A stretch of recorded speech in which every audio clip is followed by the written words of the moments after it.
જવાહરપરના સાથે આજે મારે આપણી વચ્ચે આઝાદ ભારતની વાત કરવી છે।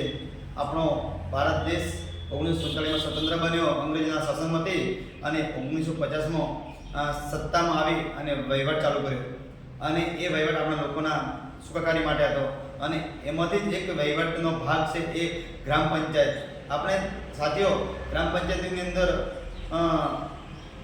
દરેક ગામની અંદર ગ્રામ પંચાયતો હશે ને, તો એ ગ્રામ પંચાયત ચલાવવા માટે મુખ્ય તલાટીશ્રી અને સરપંચશ્રી હોય છે અને મુખ્ય તલાટીશ્રી અને સરપંચનું પાયાના મુખ્ય કામ કયા કરવાના? તો સૌથી પહેલાં તો આપણે જોવા જઈએ તો પાણીની સમસ્યા હલ કરવી, એટલે કે પાણી સમિતિ બનાવીને દરેકના ઘર સુધી ચોખ્ખું અને સ્વચ્છ પાણી મળી રહે એના માટે કામ કે આપણા વિસ્તારની અંદર સારામાં સારું શિક્ષણ લેવા માટે પ્રાથમિક શાળા અને ઓગણવાડી કેન્દ્ર આવેલા છે।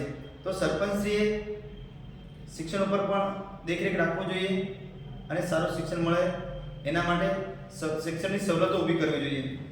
અને ત્રીજું કામ છે આપણું સરપંચનું મુખ્ય કે આપણા પરિવારના ગામ પરિવારની અંદર સારામાં સારું ઘર અને આરોગ્ય સેવા મળી રહે એના માટે સબ સેન્ટર અને આરોગ્ય કેન્દ્ર ઊભા કરવામાં આવે છે।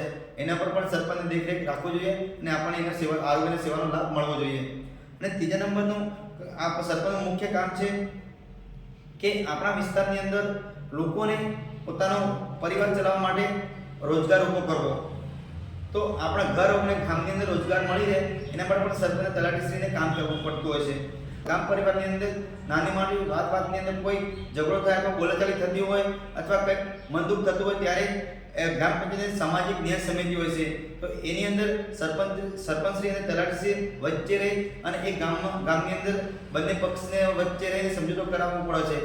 એવી રીતે આ સમિતિઓ ચલાવવા માટે સરકારમાંથી આપણા ટેક્સનો પૈસા જમા થયેલો છે એ લાખો રૂપિયાની ગ્રાન્ટ આપણે પંચાયતમાં આવતી હોય છે અને એના સિવાય સરપંચ તલાટીને બીજું પણ કામ કરવાનું હોય છે કે આપણા વિસ્તારની અંદર આપણે ખેતી અને પશુપાલન જોડાયેલા છે। તો ખેતીને લગતી સરકારની અંદર ઘણી બધી યોજનાઓ છે, એવો લાભ અપાવવાની જવાબદારી સરપંચની તલાટીની હોય છે। એમ બીજું એક ખાસ કામ કરવા જઈએ તો રોડ રસ્તા સુખાકારીના જેવા કામો કરવાના થતા હોય છે। આપણા વિસ્તારમાં આપણું ગામનું પાણી ગામમાં રહે એના માટે ખેત તલાવડી જેવા બનાવવામાં આવતી હોય છે, બરોબર। અને એવી રીતે આપણા વિસ્તારની અંદર ગામથી રોડ સુધી રસ્તો બનાવવાનો હોય કે એવા તમામ પ્રશ્નોને સરપંચના તલાટીને કામ કરવાના થતા હોય છે। તો આપણા વિસ્તારમાં સાચા અર્થમાં આવી જોવા જઈએ ત્યારે આપણો વિકાસ આઝાદીના 80 વર્ષ થવા આવી ગયા છે પણ આપણો વિકાસ હજી એ જગ્યા પર થયો છે જોવા મળે છે। કેમ કે આપણે પાણી સમિતિની વાત કરીએ, પાણીની સમસ્યા, તો આપણે આજે સુધી આદિવાસી વિસ્તારમાં કે આંતરિક વિસ્તારની અંદર પાણીનો પ્રશ્ન હલ થયો નથી અને લાખો રૂપિયા વપરાઈ ગયા। શિક્ષણની વાત કરીએ તો આપણા વિસ્તારમાં સારામાં સારું પાયાનું શિક્ષણ નથી મળતું અને શિક્ષણના નામે ખાલી ગ્રાન્ટ જ પાસ થતી હોય છે। રોજગારની વાત કરીએ તો રોજગાર ફક્ત ને ફક્ત કાગળ પર જોવા મળે છે। આપણા વિસ્તારમાં ગાડીઓ ભરીને લોકો બહાર મજૂરી કરવા જાય છે અને આ ગામમાં રોજગાર નથી મળતો। આરોગ્યની વાત કરીએ તો ખાલી ફક્ત આરોગ્યના કેન્દ્ર ઊભા કર્યા છે અને આરોગ્યના સ્ટાફનો જ પગાર મળે છે અને આપણા લોકોને સારી દવા નથી મળતી। અને બીજી વાત કરવા જઈએ તો આપણા ગામની અંદર નાની મોટી બોલાચાલી થતી હોય છે, આપણા ગામની અંદર જ ન્યાય થવો જોઈએ, તો એના માટે પણ સરકાર ખર્ચો પાડતી હોય છે પણ એ પણ આપણે એનો લાભ મળતો નથી। તો સાથીઓ હવે જોવાનું એ રહ્યું કે આ બધું કેમ નથી મળતું, એના માટે મુખ્ય કારણ છે એ હું જણાવી રહ્યો છું અને ખાસ કરીને બધાને જાણવું છે કે આ લાભ આપણને નથી મળતો, સરપંચ તલાટીશ્રી નથી આપી શકતા, એનું મુખ્ય કારણ શું? સાથીઓ તલાટીશ્રી જ્યારે પંચાયતની અંદર ભરતી થવા આવે છે ત્યારે તલાટી હંમેશા એનું એજ્યુકેશન 12 પાસ હોય છે અને કાયદો જાણકાર હોય છે અને એ ગુજરાત સરકારની અંદર પંચાયત ધારા મુજબ પરીક્ષા પાસ કરીને આવે છે અને એને પંચાયતના કાયદાનું જ્ઞાન હોય છે, વહીવટી જ્ઞાન હોય છે। એ જ્ઞાન લઈને અને એને તાલીમ પણ મળતી હોય છે। એ તાલીમ લઈને આપણે પંચાયતની અંદર કામ કરવા માટે આવે છે। અને બીજી બાજુ થાય છે શું કે આપણે જે સરપંચ અને આપણા વોર્ડના સભ્યો ચૂંટીએ છીએ એને સરપંચની લાયકાત હોતી નથી. એટલા માટે આપણા વિસ્તારની અંદર સભ્યશ્રી અને સરપંચશ્રી અંગૂઠા સાપ હોય છે. એટલા માટે એમને કાયદાનું જ્ઞાન હોતું નથી અને એમની સરપંચની પોતાની ફરજ શું છે, પંચાયતમાં કેટલા કામ આવે છે અને કાગળ પર ગ્રાન્ટ કેટલી આવી એમને એ વોચી શકતો નથી. એ અભણ છે. એને લઈને થાય છે શું અહીં ઊંધું થાય છે. વિકાસ કરવો હતો પણ વિકાસ રૂંધાય છે. કઈ રીતે? તો એ વખતે સરપંચ કોઈ પણ નવો હોય છે એ વખતે 4-6 મહિના તલાટી સરપંચના કાર્યો જોતા હોય છે અને પછી તલાટી નક્કી કરતો કે સરપંચને કંઈ જ ખબર પડતી નથી. એટલે સરપંચ અને કે અથવા તો તલાટી સરપંચને કહેતો હોય છે કે સરપંચશ્રી તમે આટલો બધો ચૂંટણીની અંદર 5 થી 10 લાખ 15 લાખ સુધીનો ખર્ચો પાડ્યો છે, એ ખર્ચ તમને પગાર તો મળતો નથી, તો તમે શું કરશો? ત્યારે સરપંચ કહેતો સરપંચ તલાટી સાહેબ શું કરીએ, તમે કોઈક રસ્તો બતાવો. એટલે તલાટી કહેતો હોય હું રસ્તો બતાવીશ પણ આ વાત તમે અને હું જ જાણું, એના સિવાય બીજાને કોઈને ખબર પડવી જોઈએ નહીં. આપણે ગામની અંદર જે મોટા કામ છે, જે ટકાવારીમાં લેવા છે, લાખોના કામ કરવાના છે, એવા કામ આપણે કરવાના અને નાના કામ કરવાના નથી, એવું એ લોકો મનોમન નક્કી કરતા હોય છે. તો એ સમયે તલાટી સરપંચે નક્કી કરતો વાત સાચી છે તલાટી સાહેબની.